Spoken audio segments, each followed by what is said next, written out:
But by the time Kavanaugh left about 9 hours later, a public hearing to address the allegation had been scheduled and the White House's battle plan had begun to take shape. While Kavanaugh huddled with his confirmation team, called Republican senators and began to prepare for next Monday's public hearing, White House officials tasked with supporting his confirmation began to mount the public relations campaign that will aim to bolster the nominee's public image over the next week, said White House officials familiar with the matter.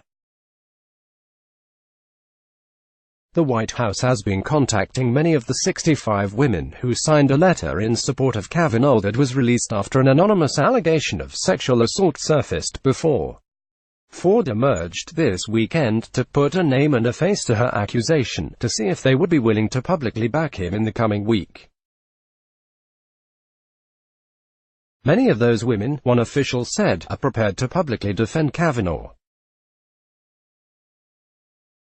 Some of those women and other female surrogates will be out front this week attesting to his character.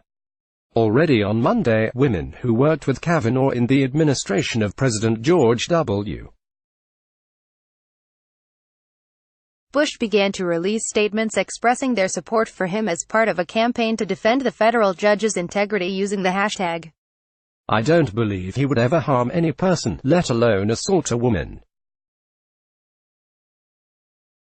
He's a good man, a brilliant jurist, and he does not deserve to have his good name ruined because the base of the Democratic Party doesn't want a conservative on the Supreme Court." One White House official said the White House is also discussing holding an event later this week, possibly a news conference, with a group of women who know and support Kavanaugh.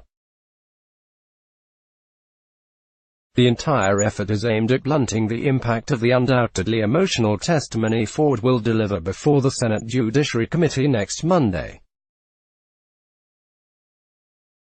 Before the committee announced the hearing, Ford's attorney said the California professor was willing to testify under oath about her allegation and that Ford had already taken a polygraph test that indicated her allegation was truthful.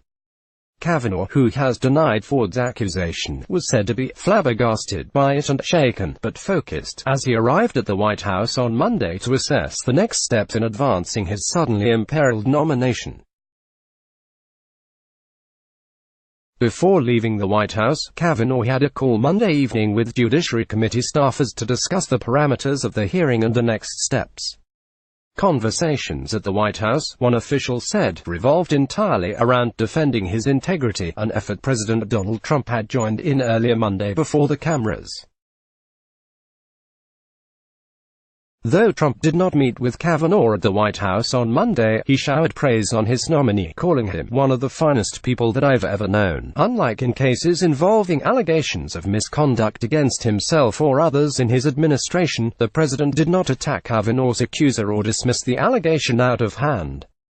Instead, he offered his support for a full process to hear everybody out on the matter and accepted that such a process would delay Kavanaugh's confirmation process. "If it takes a little delay, it'll take a little delay," Trump said. "The president can't afford to do anything to derail this nomination," said the source, who is also in touch with prominent conservative activists. "Those activists have made it clear that Trump is about to run out of mulligans," the source said. "Putting another conservative justice on the Supreme Court will help seal Trump's legacy with conservatives, and if Kavanaugh's nomination sinks, the president likely won't be able to secure the confirmation of another High Court nominee until after the midterm elections, which are threatening to shift the balance of power in the Senate."